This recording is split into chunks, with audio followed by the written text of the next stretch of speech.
And welcome to the daily space weather, everybody. Looking at another coronal mass ejection into the basic Earth-facing zone here. We're going to show you more data on it in a minute. First, let's zoom in on this now that you've seen the time and date stamps. And we are looking at that from the perspective of stereo A, Coronagraph 2 space weather beacon. And this is what we use to determine when coronal mass ejections are facing the Earth.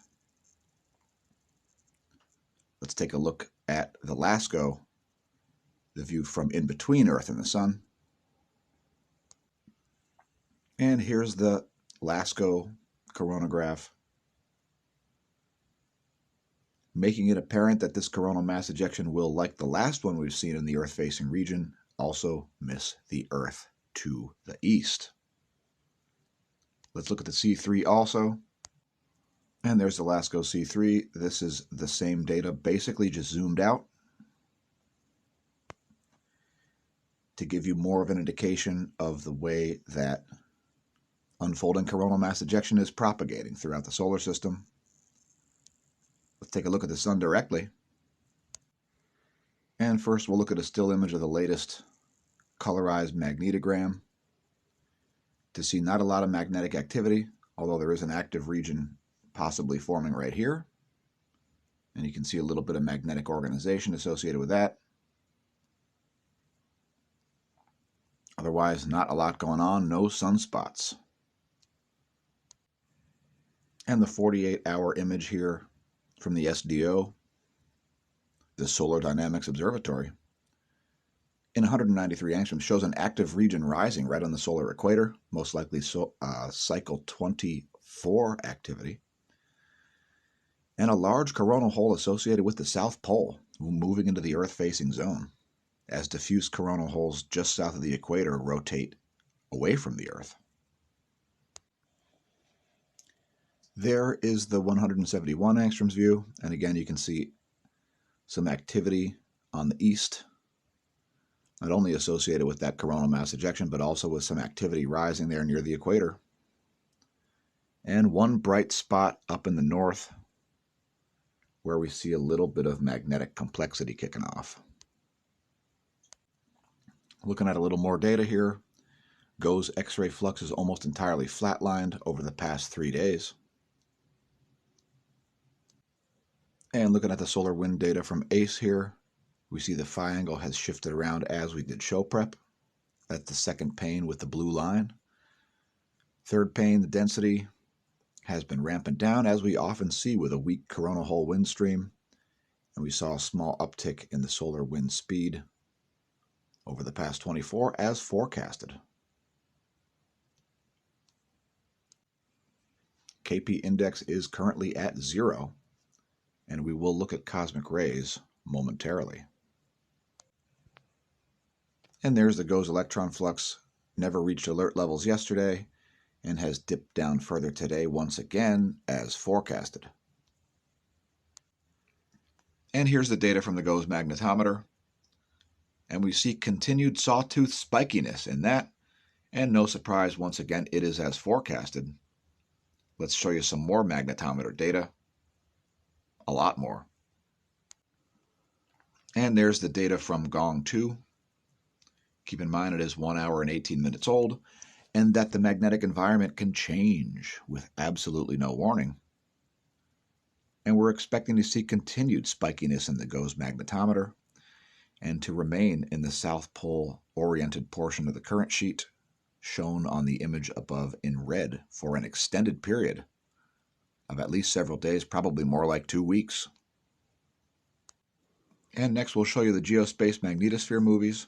4 hours of data here, looking quite calm. On the space-based geomagnetic front, most of the magnetohydrodynamic pressure in the magnetotail right now, as we see a quite low density solar wind and not a significantly high solar wind speed either. And a little closer to home here, we're looking at the changes in the Earth's B field, the field going through the magnet when the magnet is the Earth. This 4 hours of data also brought to you by the University of Michigan Geospace Model. And not a lot going on in terms of ground magnetic perturbations at this time. And next we're looking at 6 hours of data on the ionosphere. This one courtesy of Australian Government Bureau of Meteorology.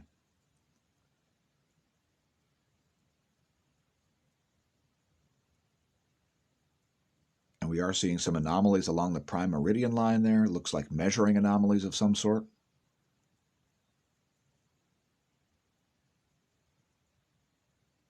Otherwise looking pretty normal.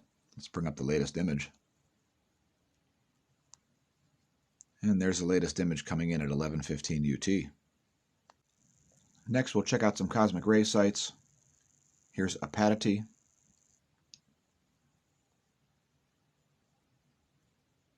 There's the 24-hour and 30-day charts of Apatity's cosmic rays.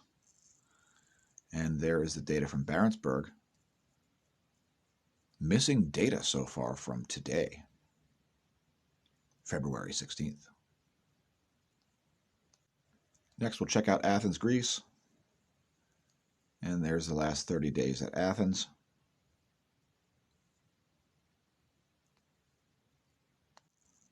Here's 30 days from Mexico City's cosmic ray monitor.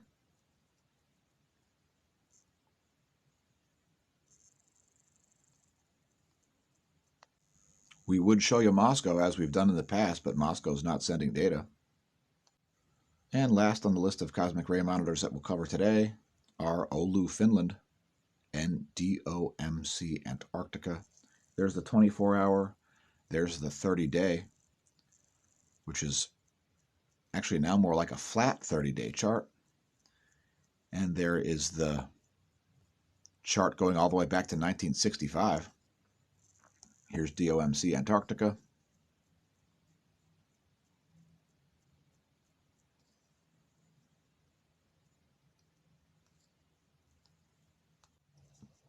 And let's look at the past 24 hours of earthquakes. I don't believe anything over a 6 magnitude kicked off in the past 24. Let's scroll up the list.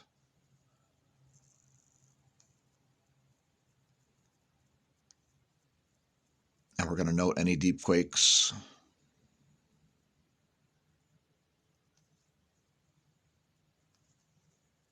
Basically an earthquake drought, especially with major earthquakes. And just scrolling up the list here. There's a deep one in Argentina. It's a 4.3 magnitude at 188.7 kilometers. So the large magnitude earthquake drought continues. Let's take a look at volcanoes. And today's volcanic list includes Mount Aso, producing an ash cloud of unknown size. Sakurajima exploded. Dukono, continuous emissions there. Kerinci back on the list, exploding, producing a 14,000-foot ash plume. Seismopochnoi in the Aleutian Islands has had its alert level raised to orange due to an increase in seismic activity and small explosions and tremor bursts. Every few hours, no ash plumes observed yet.